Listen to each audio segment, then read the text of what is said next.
Aloha and welcome to week 2 of a life of happiness and fulfillment. This week we'll be focusing on the second deadly happiness sin, the second habit of the highly happy, and the second exercise as well. The second deadly happiness sin is something that most of us are culpable of committing, and for very good reason. That's because it's a sin that most of us actually don't even realize that we commit it. This sin is chasing superiority. That is, comparing oneself to other people on how rich, beautiful, famous, powerful, talented, smart, successful one is, and wanting to be better than everybody else at something or the other.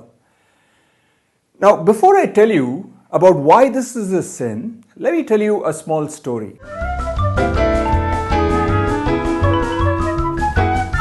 I brought you inside the toddler's play area in the gym at the wonderful campus of the Indian School of Business to tell you this story. When my son was 3 years old, he used to go to a daycare. I once had the opportunity to peep into his classroom to see how he was doing, and I saw something very interesting unfold. It was music class, and the teacher, with a guitar in his hand, was trying to get all the kids involved in the singing. And this teacher was really good, both musically and in terms of motivating the kids. But you know how 3-year-olds are. Many of them were horsing around and goofing off, but not my son. I was really gratified to see that he was paying full attention to the teacher, trying to sing along with the teacher. It was at this point that I started noticing something a little more subtle unfold. Although my son was paying a lot of attention and singing, it turned out he wasn't the best singer in the whole group. There was another student in the class, let's call him Ben, who turned out to be the best singer. And the teacher started paying more attention to this kid, smiling and nodding at him a little bit more. He would look around at the other kids too, but he would linger just a little bit longer on Ben. And this, of course, encouraged Ben, who started singing a little bit louder and with a little bit more enthusiasm. And this reinforced a virtuous cycle. As for my son, he became progressively quieter, and in about a minute or so, he started horsing around like some of the other kids.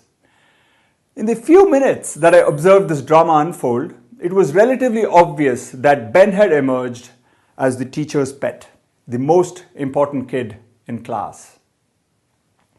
What this story tells you is that even as kids, we are exposed to feedback that in subtle or not so subtle ways pegs us as superior or inferior to the others around us.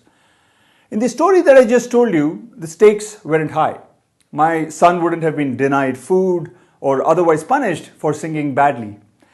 Still, the teacher's preferential treatment of Ben had such a significant impact on him that he felt deflated enough to stop singing. And later that evening, my son would run up to me and tell me that he wasn't interested in singing anymore because he said, "I'm no good at it, Daddy."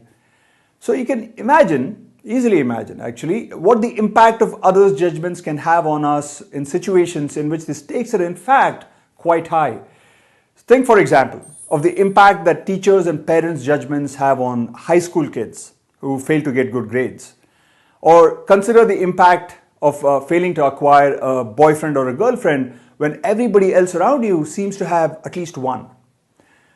Should we be surprised that the self-esteem is at its lowest among high school kids? And should we also be surprised that by middle age, which is when most of us are forced to acknowledge that we haven't achieved as much as some of our peers have, we end up having such a rough time? A big reason why we seek superiority is to get others' approval, as the story that I just told you really epitomizes. When we stand first in class or win a race, everyone around us, our parents, our mentors, our teachers, etc., they like us better. They say things like, "I'm so proud of you, I really admire you," or "I don't know how you do it, you're so talented." You might know that there's even a movie by that title, "I Don't Know How She Does It." So it feels good to be admired by other people, and this is one reason why we seek superiority. But that's not the only reason.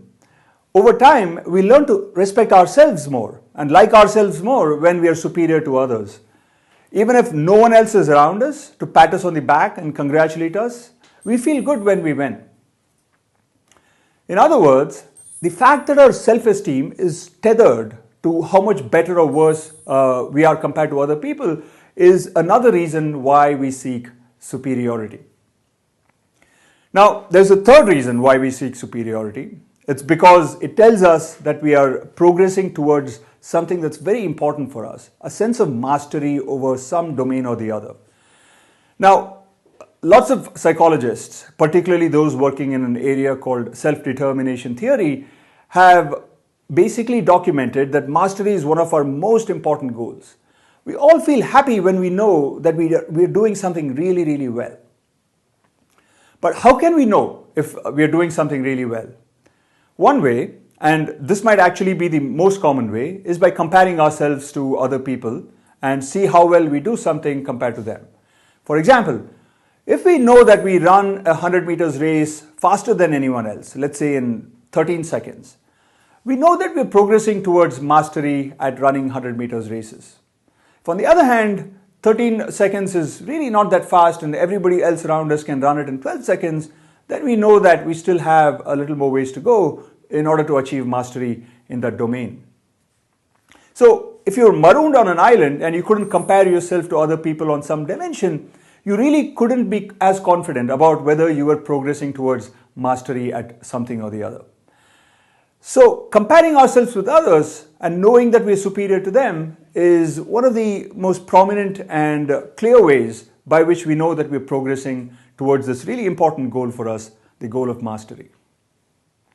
In addition to these three reasons why we seek superiority, there's a fourth and a final one. We seek superiority because of the desire for autonomy. When we are superior, we feel that we have the freedom to behave just as we please.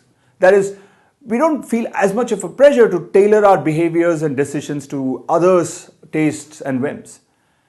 This is one reason why bosses feel that they have greater freedom and autonomy to behave as they want compared to their inferiors, namely their subordinates. So it turns out that in addition to mastery and self-esteem and others' approval, autonomy is a big reason why we chase the need for superiority. And it turns out autonomy is actually one of those big goals again, according to self-determination theory, on par, some would say even more important than the goal of mastery. So in all, there are four different reasons why we seek superiority: to get others' approval, to boost our own self-esteem, to progress towards mastery, and to have a sense of autonomy and freedom.